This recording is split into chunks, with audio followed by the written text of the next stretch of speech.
کثر عمر گواہی دے گا، کیسے کیسے کرب سہے، کیسی کیسی رت گزری ہے ہم پر اتنے سالوں میں۔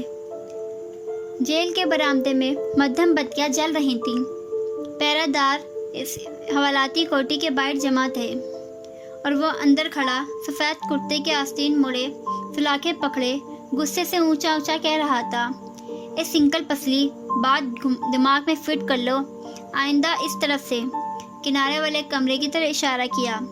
اشرف چیمہ کا کوئی بندہ ادھر آیا نا تو اپنے قدموں پہ واپس نہیں جائے گا۔ جواب میں اس سیل سے مونچھوں والے اشرف چیمہ نے چلا کر کچھ کہا تو وہ اور بھی بھڑک گیا۔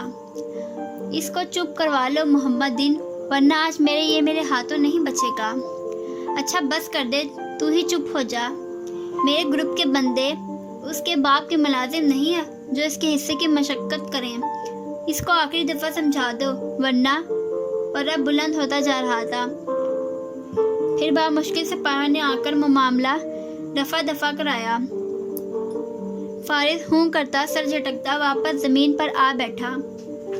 اس طریق کمرے میں دوسرے کونے میں کوئی اور بھی بیٹھا تھا۔ غازی بھائی، یہ سپاہی لوگ آپ سے ڈرتے کیوں ہیں؟ ہم چھٹ کر چلے جائیں گے، یہ رہی ڈیوٹی پر رہیں گے، اصل قیدی تو یہی ہیں۔ وہ بیزاری سے بولا، پھر تیکھی نظر سے اس لڑکے کو دیکھا جس کا چہرہ تاریکی میں تھا۔ اپنے حصے کا کام وقت پہ ختم کیا کرو، تمہارے باپ کی جیل نہیں ہے یہ۔ میرے ایک قیدی کی حیثیت سے بھی بہت رائٹس ہیں جن کی وائلیشن کے جرم میں گورنمنٹ آف پاکستان کو سیو کر سکتا ہوں، اور جب سے میں ادھر آیا ہوں میرا ایک بھی رائٹ پورا نہیں کیا گیا۔ وہ بہت سنجیدگی سے کہتے ہوئے آگے کو ہوا تو چہرہ روشنی میں آیا۔ وہ خوش شکل نوجوان تھا۔ وہ بال نو عمر لڑکوں کی طرح ماتھے پہ کٹے تھے اور آنکھوں میں لاپرواہی تھی۔ جاگ جاؤ بیٹا، یہ پاکستان ہے، پتہ ہے، مگر جتنا وقت آپ جیل میں جھگڑوں اور گردہ گندی پہ لگاتے ہیں نا، اگر اتنا اپنے حقوق کے لیے آواز اٹھانے پہ لگا دیتے تو۔ وہ سمجھانے والے انداز میں بولا، اپنے کام سے کام رکھو، زیادہ اسٹیپنی نہ ہو۔ وہ چل کر رخ پھیر گیا۔ ویسے آپ نے یہ دونوں قتل کیے تھے؟ کچھ دیر بعد دلچسپی سے پوچھنے لگا۔ فارس نے مڑ کر ترشی سے اسے گھورا۔ پچھلے 6 گھنٹے سے کتنی دفعہ پوچھ چکے ہو، میں بار بار بتانے کا پابند نہیں ہوں۔ تم بتاؤ کس جرم میں آئے ہو؟ کڑے انداز میں نئے سیل میٹ کی تفتیش شروع کی جو آج کے جھگڑے کے باعث ابھی تک ہو نہیں سکی تھی۔ اس نے بے پرواہی سے سامنے کے بال ہٹائے۔ کریڈٹ کارڈ فراڈ کے جرم میں حوالاتی قیدی ہوں، کیس عدالت میں چل رہا ہے۔ تو تم نے جرم کیا تھا؟ کیا تو تھا، وہ چڑھانے والے انداز میں مسکرایا۔ لگ بھی رہا ہے۔ پروسیکیوٹ کون کر رہا ہے؟ یہ سوال وہ اکثر پوچھا کرتا تھا۔ وہ جو پورے کورٹ میں سب سے سڑی ہوئی پروسیکیوٹر ہے، زمر یوسف۔ اس نے منہ بنایا۔ فارس خاموشی سے اسے دیکھتا رہا۔ تمہارا وکیل اس کے مقابلے میں کیس جیت جائے گا؟ ہاں، ایسا ویسا۔ ہاشم کاردار ہے میرا وکیل۔ اس نے کالر جھاڑے۔ فارس چوکا۔ اس کو دینے کا پیسہ کہاں سے آیا؟ شکل سے تو تم یتیم خانے سے بھاگے لگتے ہو۔ وہ میں اصل میں اورنگزیب کاردار کا کیمپین مینیجر رہا ہوں، اس لیے انہوں نے زبردستی ہاشم کو میرا وکیل مقرر کر دیا ہے۔ احمد شفیع ہنس کر بولا۔ فارس نے چوک کر اسے دیکھا۔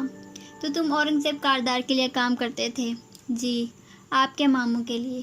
اور نہیں، میں اتفاق سے آپ کے سیل میں نہیں آیا، ہاشم نے مجھے ادھر بھجوایا ہے تاکہ میں آپ کا خیال رکھ سکوں۔ فارس نے جواباً تیز نظروں سے اسے گھورا۔ خیال رکھ سکو یا نظر؟ ظاہر ہے نظر۔ وہ لاپرواہی سے ادھر ادھر دیکھنے لگا۔ باہر اندھیرے میں مدھم جلتی بتیوں میں پہرے دار ٹہلتے نظر آ رہے تھے۔ کیا کرتے تھے ماموں کے لیے؟ وہ اس لڑکے کو مسلسل چپتی ہوئی نظروں سے دیکھ رہا تھا۔ Election strategy, campaign management, public image consultancy وغیرہ، یعنی کوئی ایڈوائزر کرتے تھے۔ کبھی جیل میں سڑتے بھانچے کو نکلوانے کا مشورہ نہیں دیا؟ وہ احمد نے کھسیانے انداز میں تھوڑی کھجائی۔ وہ تو مدد کرنا چاہ رہے تھے آپ کی، مگر وہ چوکا۔ دیکھیں ان کے الیکشن کے لیے اچھا نہیں تھا، تو میں نے مشورہ دیا کہ وہ خود کو لا تعلق کر لیں۔ بھائی وہ میرے کلائنٹ تھے، مجھے انہی کا فائدہ دیکھنا تھا نا۔ وہ جلدی سے وضاحت دے رہا تھا اور فارس ایک دم سے اٹھ کر بیٹھا۔ बस नहीं चलता था कि उसकी गर्दन मरोड़ दे। तो ये नेक मशवरे देने वाले थे तुम। सब बड़ी कड़ी नज़र से उसे घूरा। यूँ करो, अपना सामान समेट लो और सुबह किसी और सैल में अपनी शक्ल गुम कर लेना। यहाँ नहीं रहोगे तुम। दृष्टि से कहते हुए वो उठकर दूर चला गया। अहमद ने मासूमियत से गर्दन सीने पर गिरा दी। सच बोलने का तो ज़माना ही नहीं है। सब सखन इस लब सखन के असीर, सारे मौसम गुलाब हैं जैसे। औरंगजेब काल सुनकर आए थे। लॉन्च में सवाए खामोशी बैठी निद्रत के सब बातें कर रहे थे। हुनैन और सादी हाशिम की सियासत के मौजू पे की गई किसी बात पे बहस कर रहे थे। औरंगजेब आकर बैठे तो हुनैन पूछने लगी, क्या आपने वो तमाम ड्रामे देखे जिनके लिंक्स मैंने आपको मेल किए थे? इतना वक्त नहीं होता मेरे पास। हाँ, 10-15 साल बाद कभी फुर्सत मिली तो देखूँगा। वैसे अगर आपने के ड्रामे, कोरियन ड्रामे नहीं देखे, कि पॉप नहीं सुना, तो कुछ देखना सुना नहीं है। क्या तुम्हारे सारे कोरियन एक जैसे नहीं लगते? एक ही चाइनीज़ शक्ल वाले। और उनके इस सवाल पर हुनैन हस्बे मुल जज्बाती हो गई। हम सारी कौमों का यही मसला है, हमें दूसरी कौम वाले एक जैसे लगते हैं। सियाह फोम भी एक से और चाइनीज़ भी एक से, वरना वो भी इतने ही मुख्तलिफ होते हैं जितने हम, और खूबसूरत भी बहुत होते हैं। मुन्ना बोले जा रही थी। हाशिम आहिस्ता से उठकर किचन की तरफ आ गया। किचन घर के आखिरी कोने में था। वहाँ सेंटर टेबल पे नौशेरवा खाना खा रहा था। मैरी एनजियो करीब खड़ी थी। हाशिम ने चौखट में खड़े थकी हुई सांस भरी। शेरू ने चौंक कर उसे देखा, पर शर्मिंदगी से प्लेट परेगी। खाओ, शाबाश, मैं मना तो नहीं करने आया, मगर वो टिश्यू से हाथ साफ करते बड़बड़ाया। मैं नहीं कर सकता उसको बर्दाश्त, और आप लोग उसको फैमिली समेत मद्दू कर लेते हैं। हाशिम ने मैरी को इशारा किया। वो बाहर निकल गई। फिर वो कदम कदम चलता उसके करीब आ खड़ा हुआ। तुम्हें अभी तक यही गुस्सा है कि इतने साल पहले उसने तुम्हारी शिकायत मम्मी को क्यों लगाई? क्या नहीं होना चाहिए? वो बिगला। क्या तुमने फिर ड्रग्स ली? नहीं तो। और ड्रग्स ना लेने से तुम्हारी तालीम पर अच्छा असर पड़ा। आज तुम एक कामयाब इंसान बन चुके हो। उसने तुम्हारे लिए एक अच्छा काम किया और तुम नाराज़ हो। नौशेरवा के तने साथ ज़रा ढीले पड़े। वो तो ठीक है, मगर ये कि शेरू, क्या ये वही शादी नहीं है जिसने तुम्हारी जान बचाई थी, तुम्हें बर वक्त अस्पताल ले जाकर? नौशेरवा चुप हो गया। अब उस नाराज़गी को भूल जाओ। कैसे भूल जाऊँ? 5 साल उस टेंशन में गुजारे कि मेरी हर मुए को वो मॉनिटर कर रहा है। जो मम्मी से मेरी बेइज्जती हुई, उसके बाद कितना अर्सा मम्मी मुझसे मुजरमों की तरह सवाल जवाब करती रही। और तुम्हारा उससे किसी लड़की पे झगड़ा तो नहीं है ना? हाशिम ने मुस्कुराहट दबा के पूछा। उसका मूड मजीद बिगड़ गया। इतना लूज रखता हूँ मैं आपको? और ये शुक्र था कि गए बरसों में एक लड़की के मंगेतर से पड़ने वाली मार की भनक हाशिम को नहीं पड़ी थी। जब वो मार पड़ी थी तो साजिद सामने बैठा कैफे में कॉफ़ी पी रहा था। उफ, चलो फिर मूड ठीक करो। लॉन्च में उसकी वो तेज़ तरार बहन फिर से बोलना शुरू हो चुकी थी। उसको बर्दाश्त करने के लिए मुझे तुम्हारी मदद चाहिए। नौशेरवा सर झटक कर हंसा और फिर उठ खड़ा हुआ।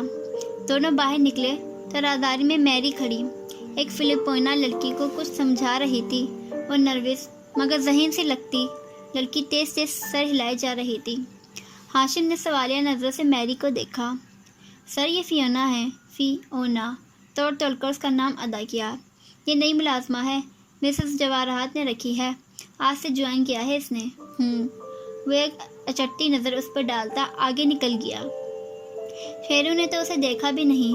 अंदर जब हुनैन औरंगजेब से बात कर रही थी तो शहरी मुसलसल सादी को देख रही थी। वो कुछ कहना चाहती थी मगर जवाहरात सामने बैठी थी और उसके सामने शहरी को खुद को सादी से रात ताल्लुक जाहिर करती थी। सब खामोश रही। हाशिम और नौशेरवा वापस आए तो हुनैन का ड्रामा नामा अभी तक जारी था। बेटा, आपको पता है शेरू कल ताइवान जा रहा है। अभी आप किसी ताइवानी ड्रामे की बात कर रही थी ना? हाशिम ने मुस्कुराते हुए उसे टोका और सामने सोफे पे बैठा। हुनैन की चलती जुबान रुकी। सर घुमाकर शेरू को देखा। ताइवान में क्या रखा है? जाना है तो साउथ कोरिया जाए। ऑफिस के काम से जा रहा है। शिकायती नज़र बाप पे डाली। कोरिया कई दफ़ा जा चुका हूँ पहले, तो दोबारा चले जाएं। मेरे लिए किमची ले आएगा। वो पुरजूसी होकर कहने लगी। सादी ने तंबी नज़रों से घूरा मगर वो मुतवज्जा नहीं थी। उखड़े उखड़े से बैठे शेरू ने कंधे उचकाए। हाँ, वहाँ भी 1-2 दिन के लिए चला जाऊँ शायद। ले आऊँगा। वाह, यू आर लकी। आगे पीछे नौशेरवां जैसे लूज़र को फिट ना कराने वाली हुनैन बेख्तियार ठंडी सांस भरकर रह गई। निदा हनूस खामोश बैठी थी। उनको इस डिनर में कुछ भी अच्छा नहीं लग रहा था।